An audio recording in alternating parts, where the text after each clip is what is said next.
bangsa Indonesia yang sangat-sangat beragam. Dan saudara juga harus tahu bahwa pada hari ini kita memperingati hari lahir Pancasila yang ke-80 secara resmi, yang diakui oleh negara dan pemerintah. Karena apa? Karena sejak tahun 1970 hari lahir Pancasila tidak boleh diperingati dan tidak diakui oleh pemerintah Orde Baru.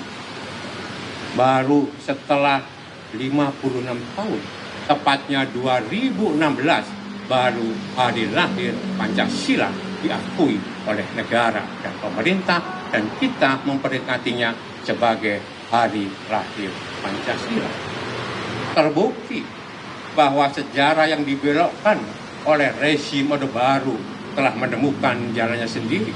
Meskipun kita harus selalu berjuang agar sejarah ini benar-benar bisa diluruskan, agar sejarah ini benar-benar bisa diketahui oleh generasi mendatang. Bukankah Bung Karno pernah berpesan bahwa kita jangan sekali-kali melupakan sejarah? Ibu bapak hadirin yang saya hormati, peserta upacara hari lahir Pancasila yang ke-80. Pancasila bukan kata benda. Pancasila bukan satu kalimat yang pasif. Pancasila adalah kata kerja. Pancasila adalah kata yang aktif. Tapi Pancasila adalah nilai-nilai yang hidup dalam jiwa bangsa Indonesia sejak ribuan tahun yang lalu. Pancasila hidup di dalam jiwa-jiwa kita. Oleh sebab itu, Pancasila jangan hanya dipidatokan. Pancasila jangan hanya sekedar diucapkan, tetapi mari kita aktualisasikan nilai-nilai Pancasila itu ke dalam diri kita masing-masing. Marilah kita semua, kader-kader PD Perjuangan, menjadi kader-kader pelopor di lingkungannya masing-masing untuk menjadi seorang Pancasilais sejati, bukan hanya dari sisi ucapan, tapi lebih daripada itu dari sisi tindakan dan perilaku kita. Orang yang berjiwa Pancasila selalu seorang yang benar-benar di dalam jiwanya bersemayam nilai-nilai ketuhanan Yang Maha Esa.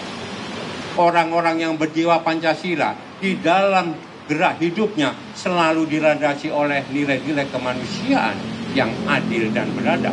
Mereka adalah orang-orang yang beradab. Orang-orang Pancasila adalah orang-orang yang beradab. Mereka-mereka yang dijiwai oleh Pancasila adalah mereka-mereka yang gandrung akan persatuan.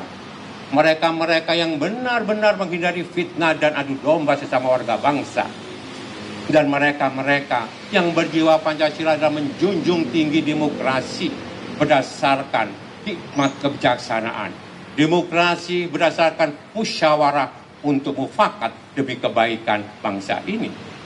Dan kita semua pada akhirnya gandrung akan terwujudnya keadilan sosial bagi seluruh rakyat Indonesia. Ibu bapak hadirin yang saya hormati, masih banyak yang harus kita kerjakan. Tapi percayalah, Pancasila akan selalu abadi. Pancasila akan selalu jaya.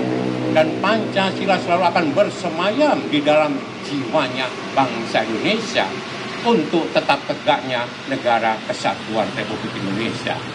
Marilah kita semua sebagai putra-putra terbaik bangsa, sebagai kader-kader nasionalis Soekarnois, sebagai kader-kader Pancasilais, kita tunjukkan bahwa inilah kader PD Perjuangan yang siap untuk turun ke bawah, yang mendengarkan aspirasi rakyat, bersedia menderita bersama rakyat, dan berjuang untuk membebaskan rakyat dari penderitaannya.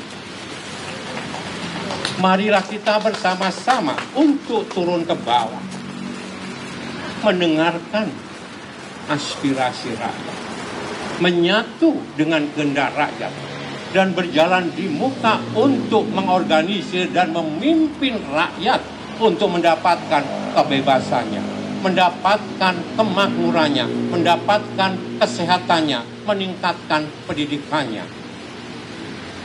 itulah lautan pengabdian kita. Jiwa-jiwa Pancasila itulah yang sekarang dituntut untuk benar-benar diaplikasikan di dalam kehidupan kita sehari-hari.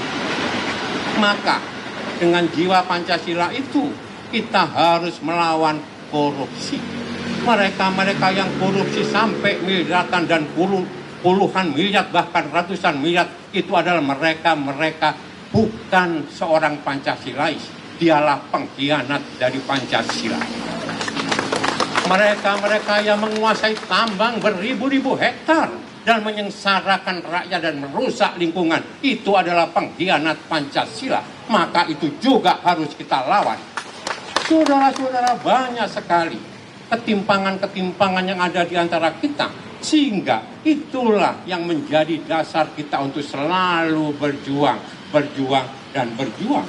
Pancasila itu bukan ajimat. Pancasila itu bukan jargon. Pancasila itu harus diperjuangkan supaya menjadi realitas. Itu yang diinginkan oleh Bung Karno. Akhirnya saya menyampaikan dirgahayu Pancasila ke-80 tahun. Jaya dan abadilah Pancasila di bumi Indonesia untuk selama-lamanya. Terima kasih. Wassalamualaikum warahmatullahi wabarakatuh. Salam